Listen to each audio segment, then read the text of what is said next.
नमस्कार दर्शकों, मैं हूं ऐश्वर्या कपूर और आप देख रहे हैं मेरे साथ पूछता है भारत। शुरुआत ऐश्वर्या के एजेंडा से। दर्शकों, जब मैंने आपके सामने कुछ नाम और कुछ तस्वीरें रखी थी तो बहुत लोगों ने मुझे बोला, कॉल किया, अरे तुम क्या कर रहे हो, तुम्हें पता है जॉर्ज सोरोस कौन, तुम क्या बोल रहे हो, तुम्हें पता है यह व्यक्ति हिंडनबर्ग कौन है, इसने अंबानी अडानी को नहीं छोड़ा, तुम नाम ले रहे हो।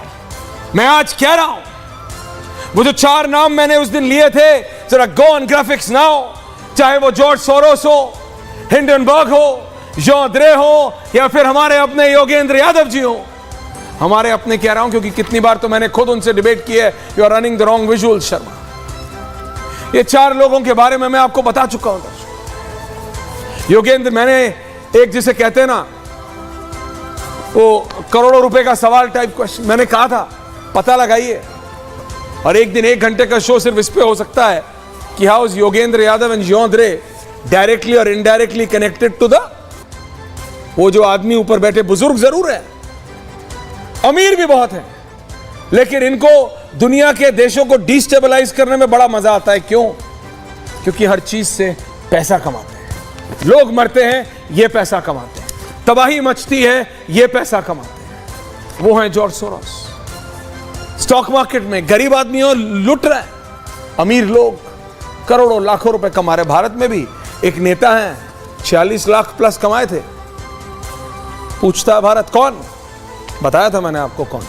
लेकिन आज दर्शकों, जिस तस्वीर की मैं बात कर रहा हूं, या जिन लोगों की मैं बात कर रहा हूं, वो हैं barrister, now those visuals, barrister Asaduddin Owaisi. Barrister Asaduddin Owaisi AIMIM के चीफ, कई बार के सांसद, बहुत पढ़े लिखे, विदेश से पढ़े लिखे, लंदन से पढ़े लिखे, एंड ही फील, मतलब बहुत प्राउडली बोलते हैं कि हां। और उनके साथ ये महिला सिर्फ कोई विदेशी पर्यटक नहीं है, इनका नाम है Jennifer Larsen. Jennifer Larsen, Jennifer Larsen कौन है और वो क्यों असदुद्दीन ओवैसी जी से मिली, ये बताना जरूरी है आपको। इसलिए सिर्फ इस पिक्चर और ग्राफिक्स पे इन दोनों के रहिएगा। हैदराबाद में अमेरिकी काउंसलर जनरल है, काउंसिल जनरल CG हैं। वीजा किसी भी देश का, और अगर अमेरिका का कभी आपने लिया हो तो आप समझ जाएंगे कि काउंसलर जनरल कितना बड़ा व्यक्ति होता है, प्रोफेशनल। जेनिफर लार्सन आमतौर पे या तो आप अगर हैदराबाद में है या बॉम्बे में है या बैंगलोर में है तो प्रदेश के मुख्यमंत्री से मिलेंगे, लेकिन असदुद्दीन ओवैसी से, उनकी पार्टी ना वहां सत्ता में है, उनकी पार्टी ना वहां पे लीडर ऑफ अपोजिशन है। हैदराबाद में अमेरिकी काउंसलर जनरल लार्सन को 19 साल का, ऐसे नहीं कि 1-2 साल में, बहुत एक्सपीरियंस है। अमेरिका को पता है कि भारत में वो किसको CG बना रहे हैं। 19 साल के कूटनीतिक अनुभव है उनको, 19 इयर्स। और आमतौर पे जो CG होते हैं, एम्बेसडर्स और CG जो होते हैं, वो कहीं ना कहीं इंफॉर्मेशन सप्लाई चेन अमेरिकी इंटेलिजेंस सर्विसेज के लिए भी होता है। ये हर देश के साथ होता है, ऐसा नहीं कि अमेरिका के साथ है कि मैं CIA को जोड़ दूं यहां तो बहुत बड़ी सनसनी हो जाएगी। नहीं, हमारी एजेंसीज भी, हमारे भी जो डिप्लोमैट्स बाहर होते हैं, इसी तरह से इंफॉर्मेशन फ्लो करती है। लेकिन इस समय यह मीटिंग सवाल क्यों खड़ा करती है? क्योंकि दर्शकों इस बारे में मैं आपको एक दोबारा बताना चाहता हूं। लेकिन महामहिम राष्ट्रपति का अभिभाषण, देश के नाम, राष्ट्र के नाम संबोधन शुरू हो गया है। मैं सीधा उस पर जा रहा हूं और वापस आऊंगा। इसके बारे में कहीं मत जाइएगा, डिबेट है। लेकिन पहले महामहिम राष्ट्रपति। ये वर्ड हमें उन दिनों की याद दिलाता है जब हमारा देश विदेशी शासन के अधीन था। राष्ट्रभक्ति और वीरता से ओतप्रोत देश प्रेमियों ने अनेक जोखिम उठाए और सर्वोच्च बलिदान दिए। हम उनकी पावन स्मृति को नमन करते हैं। उनके अथक प्रयासों के बल पर भारत की आत्मा सदियों की नींद से जाग उठी। अंतरधारा के रूप में सदैव विद्यमान रही हमारी विभिन्न परंपराओं और मूल्यों को पीढ़ी दर पीढ़ी हमारे महान स्वाधीनता सेनानियों ने नई अभिव्यक्ति प्रदान की। मार्गदर्शक नक्षत्र की तरह राष्ट्रपिता महात्मा गांधी ने स्वाधीनता संग्राम की विभिन्न परंपराओं और उनकी विविध अभिव्यक्तियों को एकजुट किया। साथ ही सरदार पटेल, नेताजी सुभाष चंद्र बोस और बाबा साहेब आम्बेडकर तथा भगत सिंह और चंद्रशेखर आजाद जैसे अनेक महान जननायक भी सक्रिय थे। ये एक राष्ट्रव्यापी आंदोलन था जिसमें सभी समुदायों ने भाग लिया। आदिवासियों में तिलका मांझी, बिरसा मुंडा, लक्ष्मण नायक और फूलो जानो जैसे कई अन्य लोग थे जिनके बलिदान की अब सराहना हो रही है। हमने भगवान बिरसा मुंडा की जयंती को जनजातीय गौरव दिवस के रूप में मनाना शुरू किया है। अगले वर्ष उनकी 150वीं जयंती का उत्सव राष्ट्रीय पुनर्जागरण में उनके योगदान को और अधिक गहराई से सम्मान देने का अवसर होगा। मेरे प्यारे देशवासियों, आज 14 अगस्त को हमारे देश विभाजन विभीषिका स्मृति दिवस मना रहा है। ये विभाजन की भयावहता को याद करने का दिन है। जब हमारे महान राष्ट्रों का विभाजन हुआ तो लाखों लोगों को मजबूरन पलायन करना पड़ा। लाखों लोगों को अपनी जान गंवानी पड़ी। स्वतंत्रता दिवस मनाने से एक दिन पहले हम उस अभूतपूर्व मानवीय त्रासदी को याद करते हैं और उन परिवारों के साथ एकजुट होकर खड़े होते हैं जो छिन्न भिन्न कर दिए गए थे। हम अपने संविधान की 75वीं वर्षगांठ मना रहे हैं। हमारी नवस्वाधीन राष्ट्र की यात्रा में गंभीर बाधाएं आई है। न्याय, समानता, स्वतंत्रता और बंधुता के संवैधानिक आदर्शों पर दृढ़ रहते हुए हम इस अभियान के साथ आगे बढ़ रहे हैं कि भारत विश्व पटल पर अपना गौरवशाली स्थान पुनः प्राप्त करे। इस वर्ष हमारे देश में आम चुनाव हुए। कुल मतदाताओं की संख्या लगभग 97 करोड़ थी, जो एक ऐतिहासिक कीर्तिमान है। मानव समुदाय इतिहास की सबसे बड़ी चुनाव प्रक्रिया का साक्षी बने। तो ये थी महामहिम राष्ट्रपति जिनको आप सुन रहे थे। राष्ट्र के नाम संबोधन बहुत महत्वपूर्ण है और जैसे मैंने कहा था, आज का समय राष्ट्रवाद और राष्ट्रवादी सोच का समय है। ऐसे ही नहीं, मैं आपको असदुद्दीन ओवैसी की जेनिफर लार्सन से मुलाकात पे इतना जोर दे रहा हूं, इतना तवज्जो दे रहा हूं, जानबूझ के दे रहा हूं, डेलिबरेटली दे रहा हूं, क्योंकि महत्वपूर्ण है।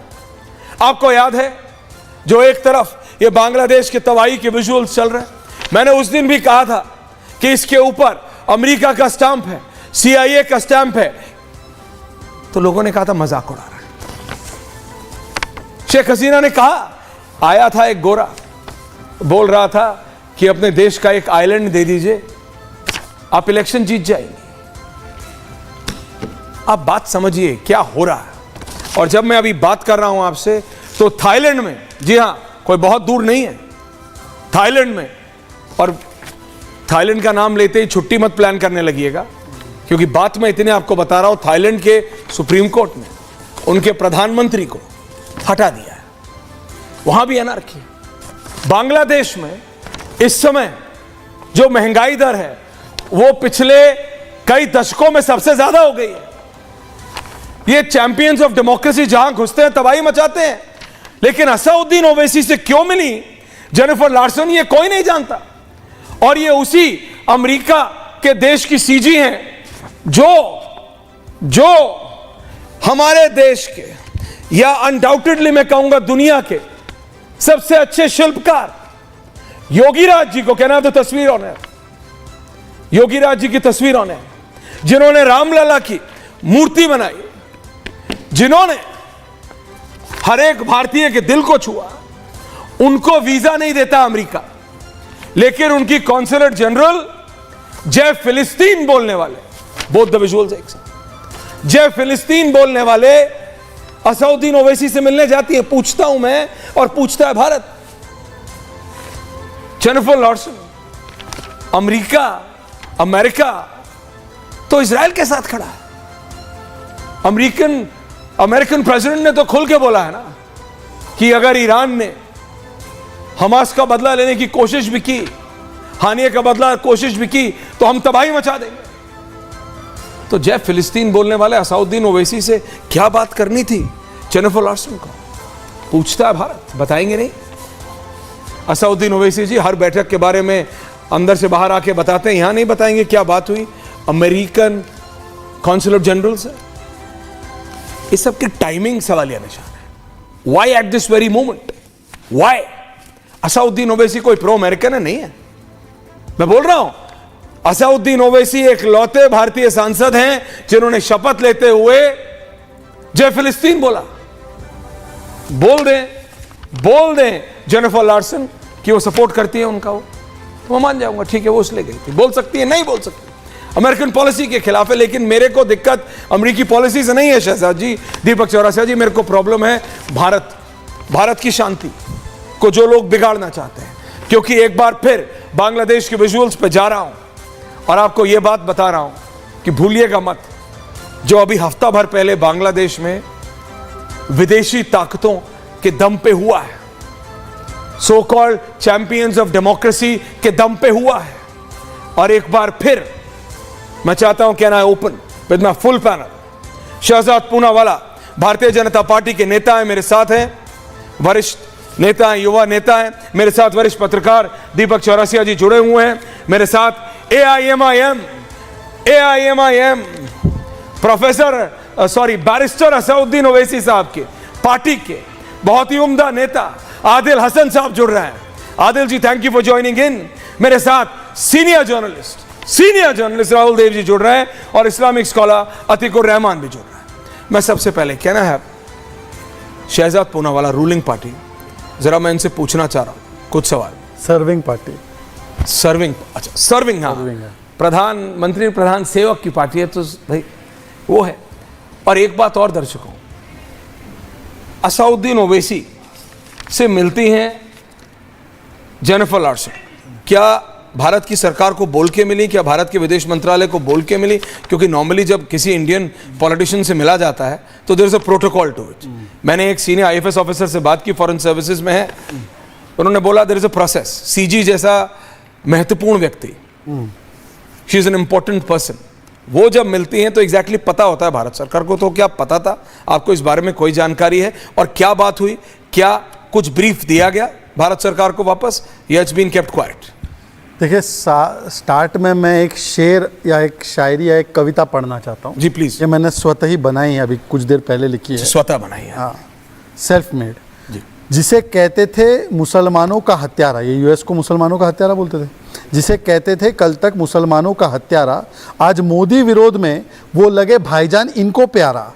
राजनीति का खेल इतना गजब है यारा कि भारत के विरोध करते करते काफिरों का लेना है सहारा। क्योंकि अमेरिका को काफिर कहने का काम भी एक समय पर MIM पार्टी ने किया है। MIM पार्टी ने वॉर ऑन टेरर का विरोध किया। MIM पार्टी ने कहा कि जब इराक गल्फ में अमेरिका ने घुसपैठ की तो वहाँ पर वो गलत था।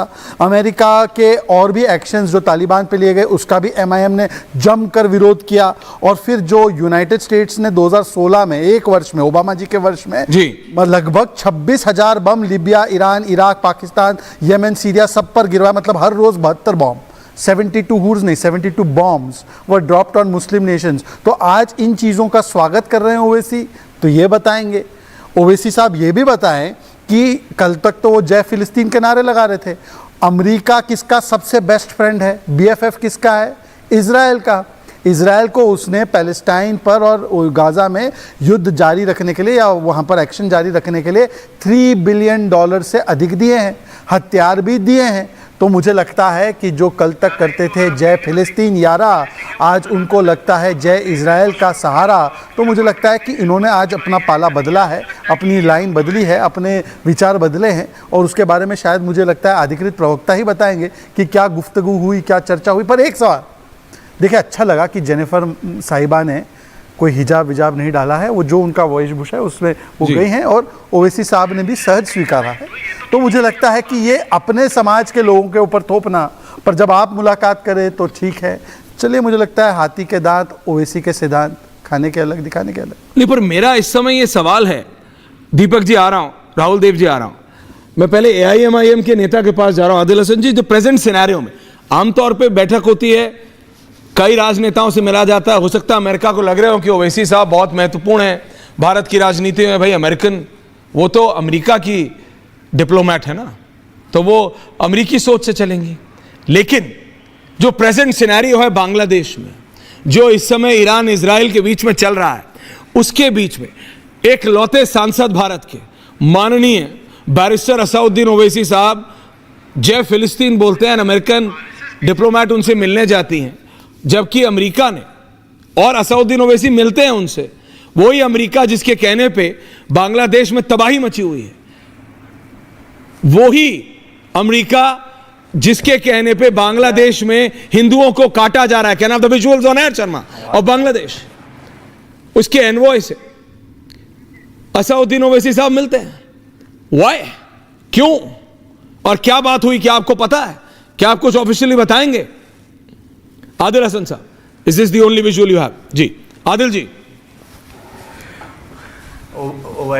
ओवैसी साहब देश के मेंबर ऑफ पार्लियामेंट हैं और यूएस कौंसल जनरल का ऑफिस हैदराबाद में है। वो हैदराबाद के मेंबर ऑफ पार्लियामेंट है जी। और अभी कुछ दिनों पहले वहां पर कुतुब शाही हेरिटेज में आगा खान फाउंडेशन के साथ खुद चीफ मिनिस्टर, खुद वहां के member of parliament barrister Asaduddin Owaisi साहब और ये मोहतरमा यूएस कौंसल जनरल, बाकी लोग जो वहाँ के मिनिस्टर थे वो गए थे। और ये जाना एक डिप्लोमेटिक रिलेशन में होता है, एक एमपी एक कौंसल जनरल से मिलता है, इसमें कोई बुरी बात नहीं है। आपका जो चश्मा है उस चश्मे को ठीक कर लीजिए। ये उन मोहतरमा ने उड़ीसा में जाके चीफ मिनिस्टर से मिला, हाँ सीएम से मिली, सीएम से मिली। CII से अगर बैरिस्टर असदुद्दीन ओवैसी सीएम होते आदिल मियां, तो ट्रस्ट मी मैं सवाल नहीं करता। सीएम से मिली, यू आर राइट सर, आप बिल्कुल ठीक है। हैदराबाद के मेंबर ऑफ पार्लियामेंट है। अरे एमपी और सीएम बराबर नहीं होता। के मोदी आप राजनेता हैं और जीते हैं। क्या है, क्या बोला आपने?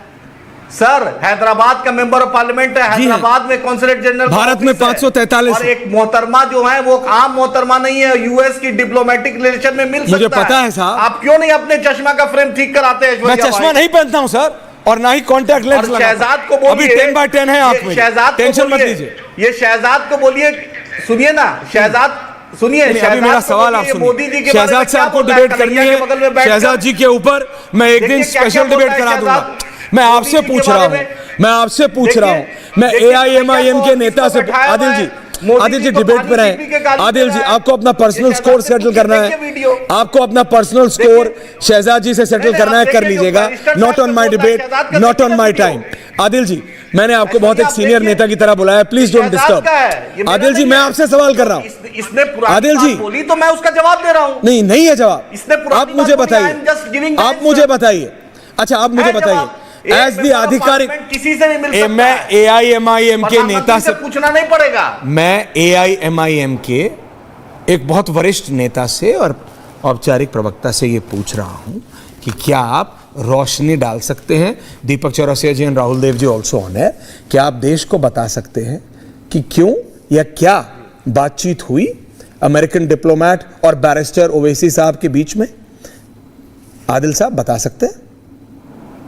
बहुत विनम्रता से पूछ रहा हूं। जो भी उनसे बातचीत हुई है, मैं नम्रता से आपको बता रहा हूं, जो भी बात हुई है वो डिप्लोमेटिक रिलेशन में बातचीत होती है और बातचीत संवाद होता है, तभी कोई चीज आगे बढ़ता है। आप चिंता मत कीजिए, स्टूडियो पे सब जानकारी मत लीजिए। जो भी है जाकर जयशंकर साहब से पूछिए, और दूसरा आप वहां के एम्बेसडर है, वहां के कॉन्सुलेट जनरल है, उनसे पूछिए। आप स्टूडियो में टाइम बर्बाद मत कीजिए। स्टूडियो में ये पूछिए कि आज कलकत्ता में रेप हुआ है, पूरे देश में आंदोलन उसके खिलाफ हो रहा है, और एक रेपिस्ट को, राम रहीम को और आसाराम को भाजपा सरकार ने क्यों पैरोल दिया है? बंगाल में जो हुआ है ये वो हृदय विदारक है। आज कि भाजपा सरकार, आज जेपी नड्डा बंगाल के रेप पर बोल रहे हैं और आसाराम को और राम रहीम को पैरोल मिला है। इस पर चर्चा कीजिए कि ये ढकोसला कब तक भाजपा का चलेगा कि बंगाल के रेप है और जिस पर रेप का चार्जेस है उसको आप पैरोल दे रहे हैं, और एक बार नहीं दे रहे हैं, 20वां बार दे रहे हैं। आसाराम बापू को भी दिए, एक बार नहीं तो 20वां बार मैंने डिबेट की है उस पे। आप मुझे मत सिखाइए किस पे डिबेट करूं।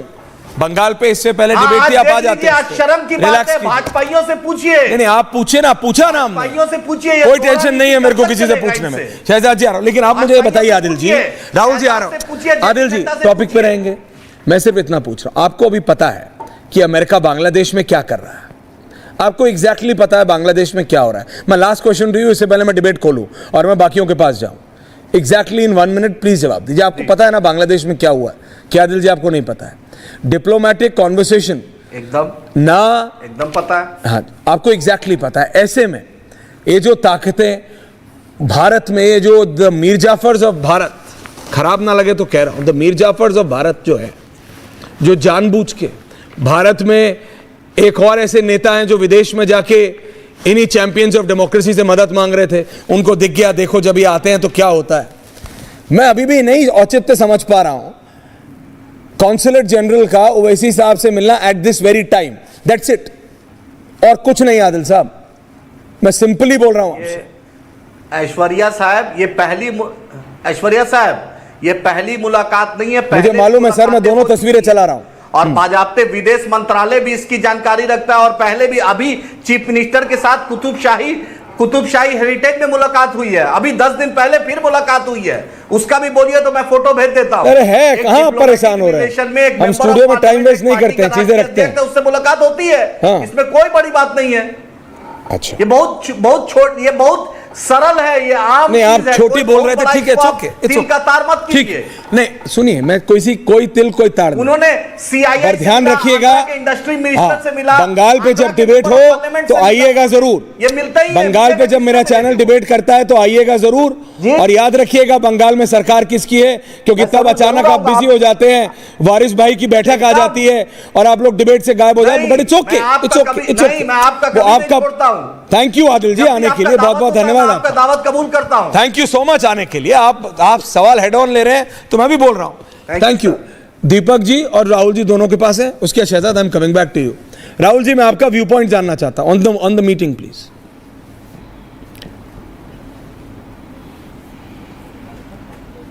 इस बात पर कि इनकी मुलाकात क्यों हुई और मुलाकात का औचित्य क्या था, क्या ये सवाल है? सर देखिए, अभी आप मेरे को सिनिकल मारने वाले हैं, मैं आपके सवाल से समझ गया हूं। मैं आजकल आपकी टोन से समझ जाता हूं कि अभी आप मेरे को बैकहैंड देने वाले हैं। थोड़ा बहुत मैं भी समझ जाता हूं। नहीं, मैं ये नहीं कह रहा हूं, मैं कह रहा हूं on the timing of this lot of questions. Sir बहुत सवाल खड़े हो रहे हैं इस समय अमेरिकन डिप्लोमैट के असाउद्दीन ओवैसी साहब से मिलने के।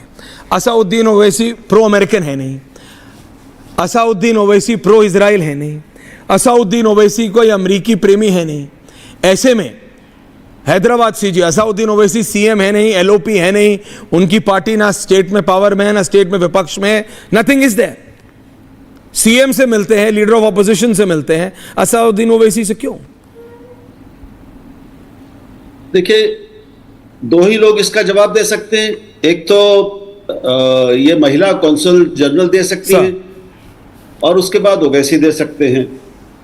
तो जहां तक मेरी समझ है कि न तो किसी भी विदेशी राजदूत के लिए या राजनयिक जरूरी होता है कि वो किससे मिलता है और क्या बातचीत होती है, इसकी जानकारी उस देश की सरकार को दे जहां पे वो नियुक्त है। दूसरी बात कि ओवैसी साहब इस देश के कई बार चुने जा चुके सांसद हैं। कौंसल जनरल हैदराबाद में थी, वो वहीं पर कौंसल जनरल हैं। तो अगर वो मुख्यमंत्री से मिल सकती हैं तो क्या आप ये सवाल पूछ रहे हैं कि उनकी क्या बातचीत हुई, बाकी लोगों से उनकी जो मुलाकात हुई उनसे उनकी क्या हुई, क्या उन्होंने कोई मेमो दायर किया, भारत सरकार को बताया कि उनकी जिस नेता से वो मिलती हैं या कोई भी विदेशी राजदूत राजनयिक किसी नेता से मिलते हैं, क्या वो उस देश की सरकार को यानी भारत सरकार को बताते हैं कि क्या बात हुई और क्यों मिलने गए? I don't think so. क्या ये प्रोटोकॉल है? नहीं, प्रोटोकॉल अपनी सरकार को बताने का है, उन्होंने अपने वायर्स में जरूर दिया होगा। ठीक है, अब आते हैं, आप ये कह रहे हैं कि साहब आप बार बार कह रहे हैं कि सबको मालूम है कि बांग्लादेश में जो कुछ हो रहा है उसके पीछे अमेरिका है। तो मेरे लिए यह जानकारी थोड़ी नई है, क्योंकि मुझे पता नहीं चला था कि ये पता चल गया है, ये प्रमाणित हो गया है कि इसके पीछे जो कुछ हुआ बांग्लादेश में उसके पीछे अमेरिका था और अमेरिका ने करवाया है। सर आप जैसा वरिष्ठ आदमी जो इतनी किताबें और इतना सब पढ़ता हो, मैं नहीं मानता कि आपने शेख हसीना का इंटरव्यू नहीं पढ़ा। मैं नहीं मानता कि आपने शेख हसीना की प्रतिक्रिया नहीं सुनी। You have एक chose to minute, ignore it. इसका मतलब है जी। इसका मतलब है कि शेख हसीना जो कह रही हैं, उन्होंने जो कुछ किया है और कहा है उस सबको हम 100% सत्य मानकर और उसी के आधार पे बाकी चीजों और बाकी लोगों के बारे में भी फैसला करेंगे, अपनी राय बनाएंगे। क्या क्या है? शेख हसीना एक इस समय खुद एक पार्टी है, वो जिन परिस्थितियों में वहां से उनको छोड़ के आना पड़ा वो सब जानते हैं। इस परिस्थिति में आप उनसे क्या उम्मीद करते हैं? सर मैं तो बांग्लादेश से उम्मीद करता था कि कम से कम वो कई बार अमेरिकन उससे पहले पपेट मोहम्मद अमेरिका में यूनुस जा को तो चुकी नेता है, नहीं वहां पे बनाएंगे। मिल चुकी है। इट्स ओके सर, एक that's your minute. View point. अभी ऐसा है सर, अभी कल ही एक इंडियन एक्सप्रेस में भारत के सबसे सम्मानित और प्रतिष्ठित और दीपक जी coming. संतुलित विदेश विशेषज्ञ का सर। लेख छपा है इस फॉरेन हैंड की बोगी के ऊपर सी राजा मोहन। मुझे हाँ, मैं विश्वास जानता है कि हूं। आपने पढ़ा होगा। हर सरकार, इंदिरा गांधी से लेकर उसके बाद उनके पहले और बाद में आने वाली सरकारें, दूसरे देशों की सरकारें, जब उनको अपनी जिम्मेदारी से बचना होता है और कोई स्केपगोट चाहिए होता है तो वो कहती है कि इसके पीछे विदेशी हाथ है, ये विदेशी षड्यंत्र है। ये हमारे कोई कांग्रेस समर्थक विशेषज्ञ नहीं कह रहे हैं, ये कोई कांग्रेसी नेता का बयान नहीं है, एक लेख है, उसको हम सबको पढ़ना चाहिए। तो क्या हम ये कोई भी कह दे कि इस पर, कोई कह रहा है कि इस पर रूस का षड्यंत्र था, कोई कह दे कि चीन का षड्यंत्र था, सबको हम सच मान लेंगे? ये विदेश नीति के मामले हैं, इस बातों को कौन जानता है? शहजाद जी, डेढ़ और मिनट दीजिएगा, मैं वापस आ रहा हूं। I'll give you full time। आप बार बार फिलिस्तीन की बात कर रहे हैं। सर मैं कर रहा हूं जी, प्लीज बताइए आपको जय फिलिस्तीन पे क्या कहना है? जय फिलिस्तीन ओवैसी को नहीं बोलना चाहिए था। जब बोला था तब भी मैंने शायद आपके ही मंच पे उसकी मुझे याद है आलोचना आपने की कहा थी, ये गलत किया उन्होंने। Coming Deepak ji, point taken sir. दीपक चौरसिया, क्या मैं बोलूं कि प्लीज चुप हो जाऊं? बोलिए। अरे ऐसा मत बोलिए, बोलिए, बात पूरी कीजिए। क्या फिलिस्तीन से भारत के संबंध विच्छेद हो गए हैं? बिल्कुल नहीं। क्या भारत सरकार ने फिलिस्तीन को एक शत्रु राष्ट्र घोषित कर दिया है?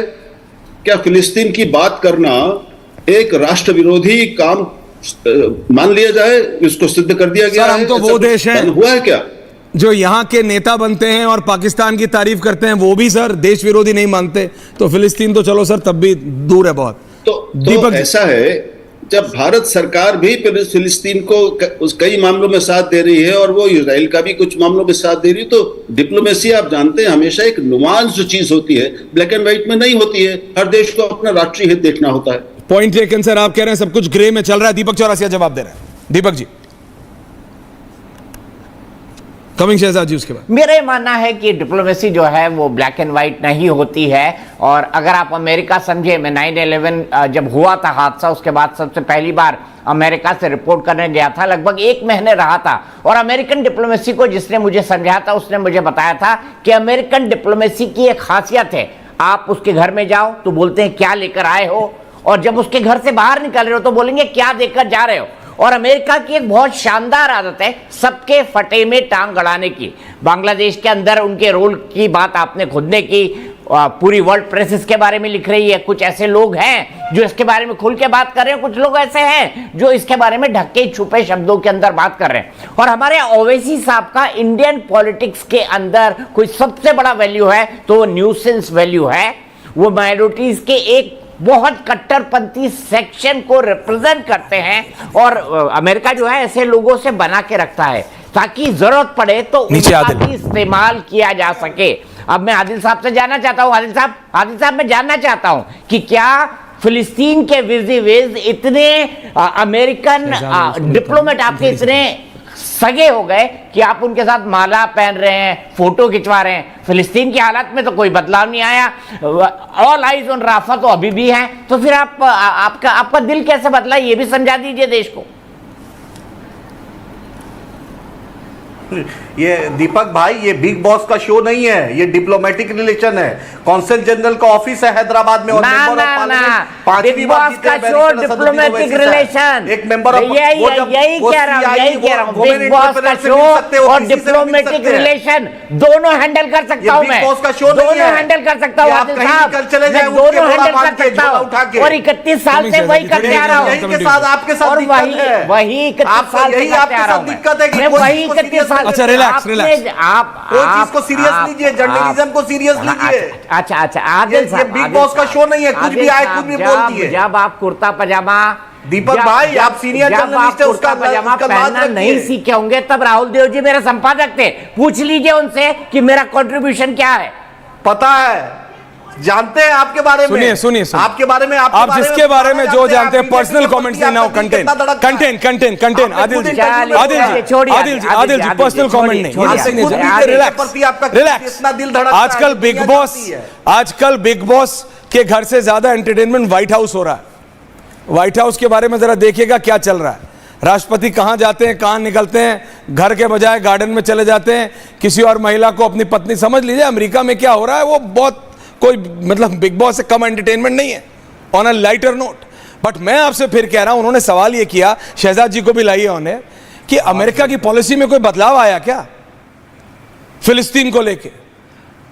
क्योंकि भारत के इतने कई सौ सांसदों में से सिर्फ एक हैं बैरिस्टर साहब जिन्होंने बोला था जय फिलिस्तीन। उनको कुछ बदलाव लगा क्या फिलिस्तीन की पॉलिसी में अमेरिका की तरफ से? नहीं। Then what is this? मैं टाइमिंग पे सवाल खड़ा कर रहा हूं। आप लोग राजनेता हैं, आप लोग समझते हैं एग्जैक्टली क्या कब कहां हो रहा है। Adil ji 30 second answer and then Shehzad is getting in the debate. जी बताइए ना। एक मेंबर ऑफ पार्लियामेंट किसी से भी मिल सकता है, वो भारत का संविधान पर जिसने शपथ ली है ऐश्वर्या भाई, वो मिल सकता है। इसमें अरे तो जय फिलिस्तीन मैंने थोड़ी कहा था कहने को, समझ में नहीं आ रहा है। सुनिए, अरे जय फिलिस्तीन महात्मा गांधी ने कहा था, पंडित नेहरू ने कहा था, अटल बिहारी वाजपेयी ने कहा था। इसमें गलत क्या हो गया भाई? शपथ लेते हुए कोई दुश्मन मुल्क थोड़ी है। भारत सरकार ने एड भेजा है, मदद भेजी है, मोदी जी ने मदद भेजी है। ठीक है, यू मेड योर पॉइंट। फिलिस्तीन के मजलूमों के साथ हम खड़े हैं, तो इसमें क्या गलत है ऐश्वर्या भाई? मैं ये उम्मीद करता हूं कि ओवैसी साहब ने बोला होगा जेनिफर लॉरेंस को। हाँ देखिए ऐसा है, जेनिफर लॉरेंस, हाँ सॉरी, देखिए ऐसा है कि ये एकदम बात सही बोला होगा, एकदम ये बात बोला सही। होगा। Okay, thank you. पर जो आप ज्यादती अतीक और रहमान जी को भी रखिए, लेकिन आदिल जी थैंक यू। अरे आपको कुछ पता ही नहीं उन्होंने क्या बोला, तो फिर क्या बोलेंगे आप? रिलैक्स कीजिए शहजाद जी। देखिए ये बात सभी लोग स्वीकारेंगे कि मीटिंग में कोई समस्या नहीं है, पर मीटिंग का मकसद, मीटिंग का संदर्भ, मीटिंग की परिस्थितियां और मीटिंग का जो समय है वो ज़्यादा महत्वपूर्ण होता है। जैसे कि चाइना के लोगों से कई लोग मिलते हैं, MOU भी करके बैठते हैं, पर डोकलाम के समय पर चोरी छुपे चाइनीज एम्बेसडर से मिलना संदर्भ अलग हो जाता है। अब आपके ही चैनल पर, क्योंकि 7 बजे का तो मैं रेगुलर गेस्ट हूं, पर 9 बजे का मैं रेगुलर व्यूअर हूं। ऐश्वर्या जी, मैं अर्नब जी का रेगुलर व्यूअर हूं। वहां पर ब्लिट्स के संपादक बैठकर बताते हैं कि तारिक अनवर से मिले थे राहुल गांधी चोरी छिपे लंदन में। Who is he? He is the son of Khaleda Zia. अब ऐसे मिलने में BNP के नेताओं से कोई समस्या नहीं है, वो भी एक राजनीतिक दल है, कांग्रेस भी एक राजनीतिक दल है। चोरी छिपे लंदन में इस समय पर मिलना, मतलब इस समय से पहले मिलना, इसका संदर्भ अलग हो जाता है। अभी राहुल जी ने भी एक अच्छी बात की, उन्होंने बोला जय फिलिस्तीन, फिलिस्तीन हमारा कोई दुश्मन देश नहीं। बिल्कुल नहीं है सर, फिलिस्तीन ने तो हाईएस्ट पुरस्कार अपना जो है मोदी जी को दिया। हम लोग उधर एड भी भेजते हैं और भेजेंगे। फिलिस्तीन के मासूम लोगों के साथ हमारी पूरी संवेदना आज भी है। यूनाइटेड नेशन में हम वोट भी डालते हैं उनके लिए। पर सर मेरी बात यह है कि 4000 किलोमीटर दूर ये गाजा में जो मुसलमान है वह दिखता है, और 400 किलोमीटर दूर हिंदुओं के लिए नहीं दिखता है उन लोगों को। ये कैसे हो जाता है साहब? हमारे प्रधानमंत्री तो हिंदू बांग्लादेश के लिए भी बोलते हैं, मुसलमान गाजा में मर रहे हैं उनके लिए भी बोलते हैं, पर ये कैसी दृष्टि है? राहुल जी, मैं आपसे नहीं पूछ रहा हूं, मैं वो राहुल जी से पूछ रहा हूं। नाम देखो सिमिलर होने के बाद जरूरी नहीं कि वो राहुल को इन राहुल जैसा ज्ञान हो। ये राहुल तो अच्छे राहुल है। वो राहुल जो है ना, उनको बताना चाहिए कि मीटिंग के पीछे संदर्भ क्या है। और आखिरी बात देखिए, ऐसा है कि हमारे दीपक चौरसिया जी बिल्कुल बिग बॉस में गए, बिग बॉस में भी उन्होंने वही एक बढ़िया तरीके से अपने आप को रिप्रेजेंट किया। एक ओबीसी समाज से आने वाले, कठिन परिस्थितियों से आने वाले पत्रकार को, उसकी पत्रकारिता को बेइज्जत करने का काम नहीं करना चाहिए।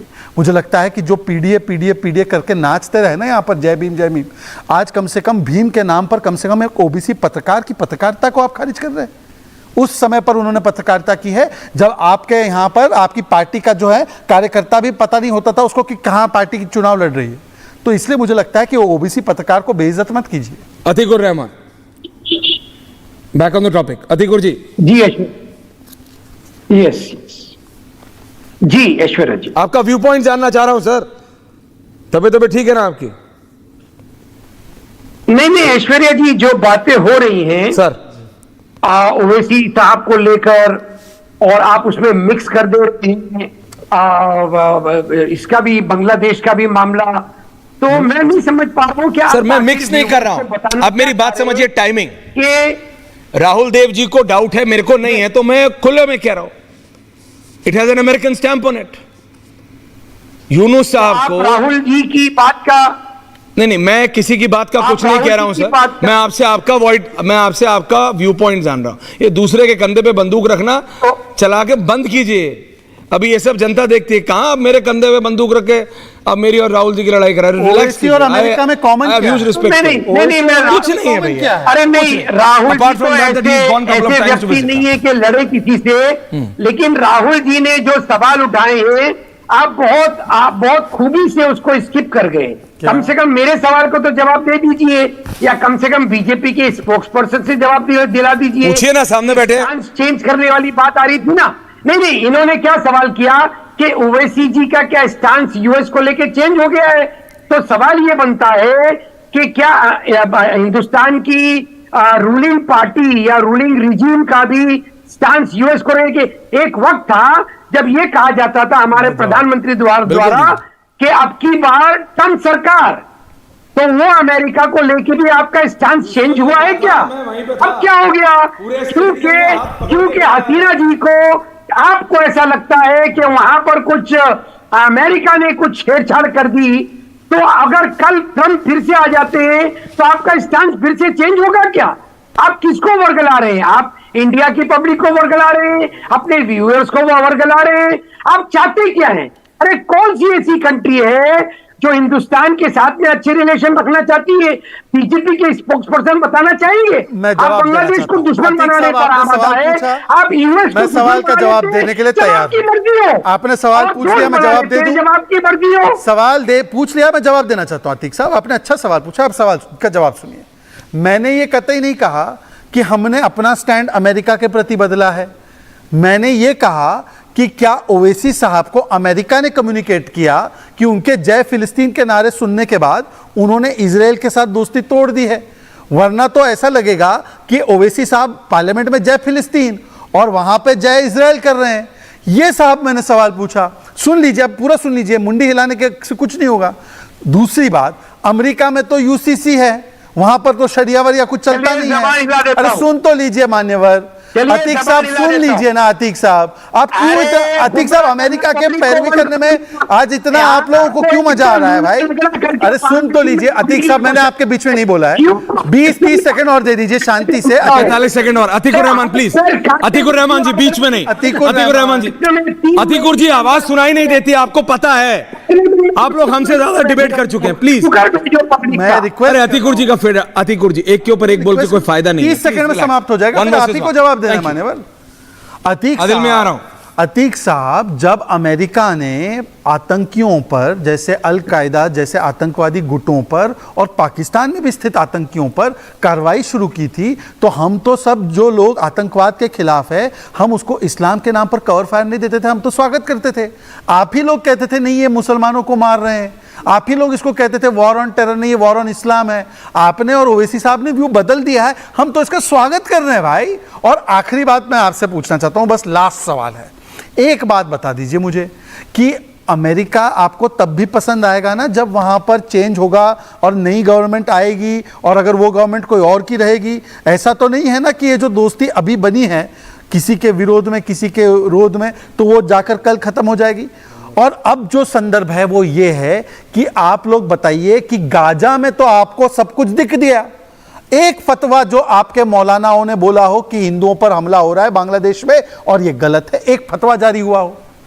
गाजा के लिए तो आप बहुत रोए, ठीक है, अच्छी बात है, रोते रहिए। आप बताइए कि एक फतवा जारी किया हो कि ये जो हिंदुओं के साथ है वो गलत है। भाई इलेक्शन की रैली नहीं है। वन फतवा, बोलिए बोलिए बोलिए, क्विक आंसर। ऐश्वर्या जी जवाब। सर बोलिए। ऐश्वर्या जी, इन्हीं की बात को तो मैं आगे बढ़ा रहा हूं कि ये अमेरिका को लेके जो स्टांस आपका, ये वही अमेरिका है ना जिसने एक बार मोदी जी को या कई बार मोदी जी को वीजा देने से इनकार कर दिया था गुजरात के पोग्राम के बाद। उसके बावजूद आपने क्या कहा, अब की बार ट्रम्प सरकार। तो ये स्टांस बदलना नहीं हुआ। अब जब हसीना जी को जब उनको दिखा दिया है रास्ता, तो आपका स्टांस चेंज हो गया। अब आप उसी अमेरिका जी को को रास्ता दिखा क्रिटिसाइज दिया। करने पे आमादा है। अब आप देख रही है, बांग्लादेश देश के देख बात पे आ रास्ता जाइए। दिखा है। अब आप, अरे मुझे पूरा करने आप दीजिए। intervention अब के आप हक में हैं। कुछ सीखिए। You are in अरे देखिए, favor of देखिए, intervention क्या of बात other है। nation। भाई मेरा मैं नहीं कह रहा complete किसने हुआ है ना किया। अभी। मैं आपके बीच में नहीं बोला ना, ऐश्वर्या जी लगातार मैं बोल इनके रहे बीच में नहीं बोला। अच्छा वो बोलिए बोलिए जल्दी, क्विक क्विक क्विक क्विक। कुछ सीखिए, कुछ सीखिए। नोबेल लॉरेट सीखिए कि वो हमारे हिंदू। आपका ऑडियो सर गड़बड़ हो रहा है सर, आपका ऑडियो गड़बड़ हो रहा है। आदिल जी आदिल जी आदिल जी आदिल जी आदिल जी एंडिंग कमेंट्स। आदिल जी मैं फिर कह रहा हूं, देखिए आम टाइम पे होता, बातें नॉर्मल होती, चीजें ठीक होता, मीटिंग हुई होती, शायद आई गई बात हो गई होती। मैं आपको फ्रैंकली कह रहा हूं। हाँ, एक बार नजर जरूर जाती स्क्रॉल करते हुए या फिर अखबार के पन्ने पलटते हुए, पेज 3 पेज 4 की खबर है। ये ज्यादा अभी हाइप मिल गई मैं मानता हूं, लेकिन पता है क्यों मिली है?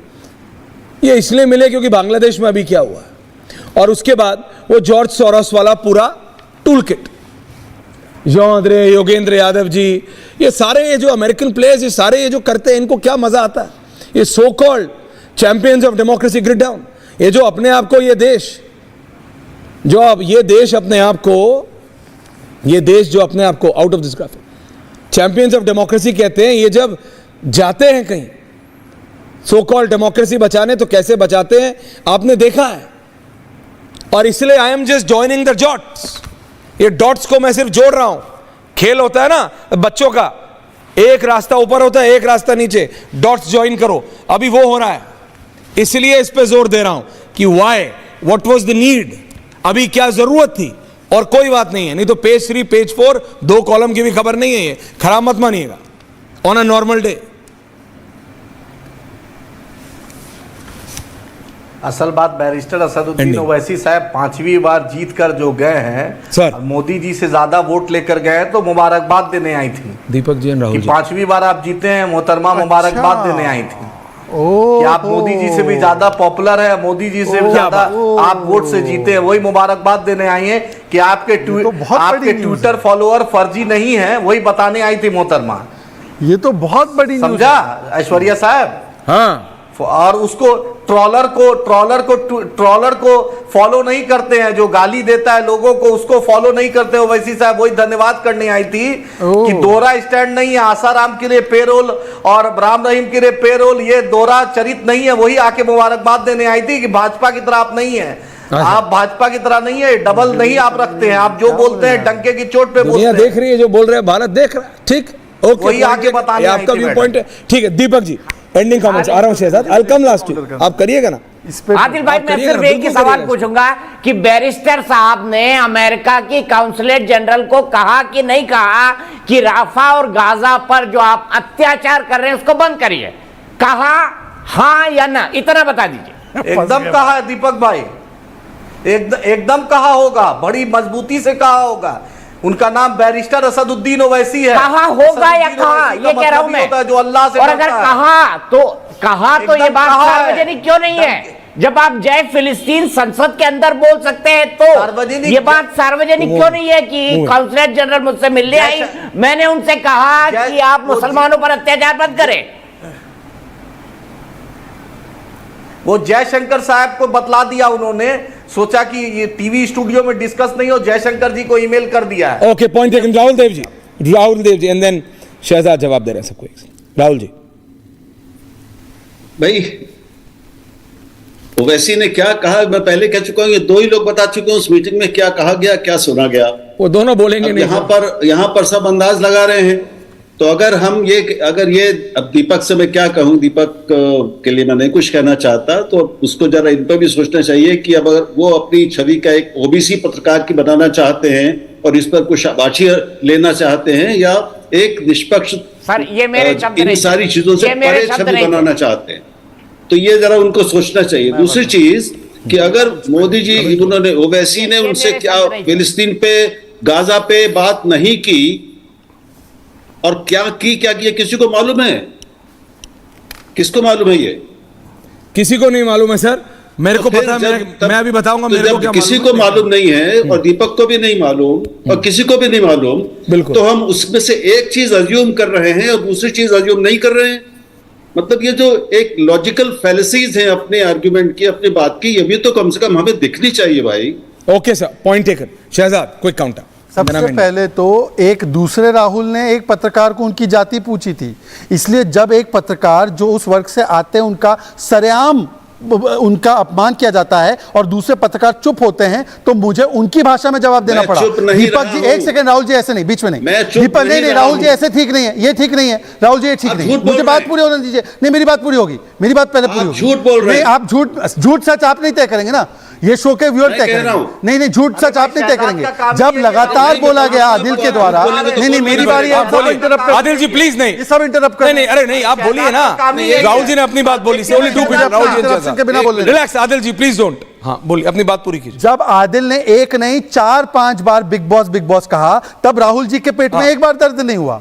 और जब मैंने उनको फिर मुंह आईना दिखाने के लिए बात रखी, मेरे लिए तो दीपक जी भगवान समाने में उनके पैर छूता हूं, मैं उनको क्यों ओबीसी पत्रकार बोलूंगा, पर उनकी भाषा में मैंने जवाब दिया। अब मैं मुद्दे पे आना चाहता हूं, क्योंकि राहुल देव से मेरी कोई लड़ाई नहीं है। राहुल देव को मैं एक बहुत ही सुलझे हुए व्यक्ति के रूप में देखता हूं। हो सकता है मेरे कम्युनिकेशन में गलती हुई हो, उसके लिए भी मैं माफी मांगता हूं। अब मैं आगे बढ़ना चाहता हूं। देखिए, अभी जो ऑफिशियल स्टेट स्पोक्स पर्सन ने बोला एमआईएम के, वो बोल रहा है कि यूएस के कौंसल जनरल ने ओवैसी को कॉन्ग्रेचुलेट करने के लिए वो वहां पे आई कि वो बड़े मार्जिन से जीते मोदी जी से। मतलब 543 एमपीज में से किसी और के पास नहीं, केवल इधर ही आए। अगर ये ऑफिशियल स्टेटमेंट है एमआईएम का, तो मैं इस पर सख्त आपत्ति दर्ज करता हूं कि यूनाइटेड स्टेट्स ने दखल अंदाजी की है। ये एमआईएम बोल रही है, ये हमारे पॉलिटिक्स बोल रही है। मैं सिर्फ इतना कह रहा हूं, ये 2 तस्वीरें हैं। एक तरफ अमेरिकन कौंसिल हैदराबाद की जेनिफर लॉरेंस तो एक बहुत बड़ी एक्ट्रेस है। जेनिफर लॉरेंस 19 साल का एक्सपीरियंस है, ये असउद्दीन ओवैसी साहब से मिलती हैं। और वही अमेरिका हमारे योगीराज को, जिन्होंने रामलला की मूर्ति बनाई, मूर्तिकार है, उनको वीजा देना से मना कर देते हैं। क्यों? देयर आर 2 डिफरेंट, बट आधे कनेक्टेड। पन्नू नागरिक है, आधे नागरिक है, पन्नू नागरिक। बट ये रियलिटी है, ये 2 चीजें हैं वहां पर, ये 2 चीजें हैं। जरा सोचिएगा, फूड फॉर थॉट। बहुत बहुत धन्यवाद आप सबका, थैंक यू वेरी मच, धन्यवाद।